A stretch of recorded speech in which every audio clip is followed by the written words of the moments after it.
One question about the Church needing to take, I quote, a firm stand against the Islamification of this country. Another asks, how do you love your neighbor if he hates you? Brackets, Islam. I'd caution against the use of a word like Islamification. The percentage of the population of this country that is Muslim remains very, very tiny. What I suspect people are worried about is a long-term, well, two things, a long-term demographic shift in Europe with the growing numbers of an Islamic population, and the perception that in this country a certain bias is shown towards the Islamic community out of a nervousness of offending them. The latter problem, I think, illustrates quite a level of confusion and sometimes ignorance in government about the nature of religious communities themselves. A reactive and anxious attempt to forestall extremism, not very successfully, combined with a view that treats all religious communities in this country as almost equally eccentric and alien. And one of the conversations which I regularly have to have across the river from Lambeth Palace in London, in the Palace of Westminster, is to try and say to people in government, actually, the Church of England, present in every community in this land, remains a very distinctive vehicle for promoting community regeneration and understanding. And that's part of the history and part of what's special about the Church of England. Don't be afraid of working with the grain of that. And don't think that in order to relate to faith communities overall, you have to have a representative group of every single religious tradition for every particular purpose in ways that disable decision-making. On the ground, relations between Christian and Muslim communities in many of our cities are good, actually. I spent some time last year on a similar diocesan visit in the northwest and discovered some very good practice going on in Burnley and other northwestern towns.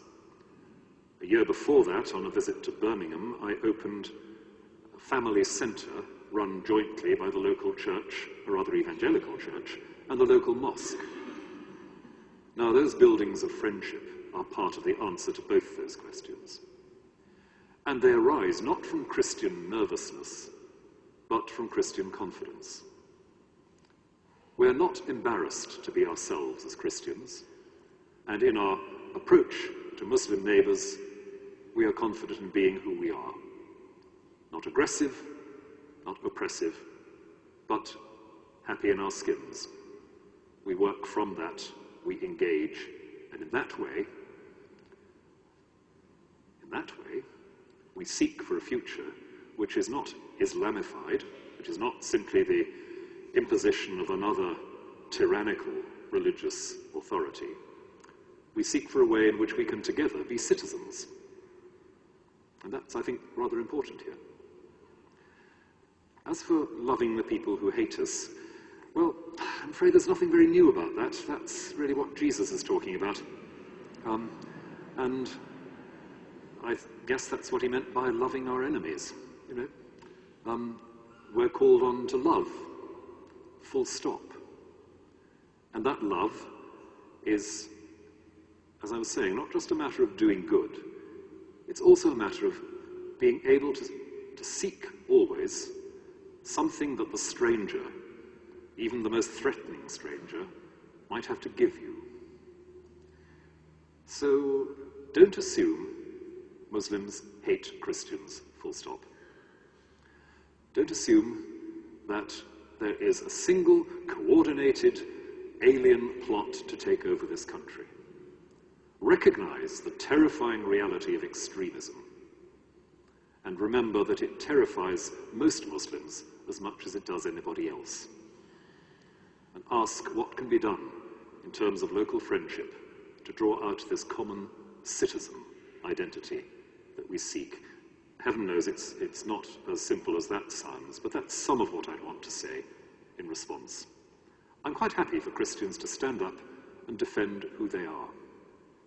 But I think they should do it in a careful, realistic awareness of the fact that the average Muslim in this country and elsewhere is a lot more like the average Christian at the human level than you might suspect, and be willing to work with the grain of that.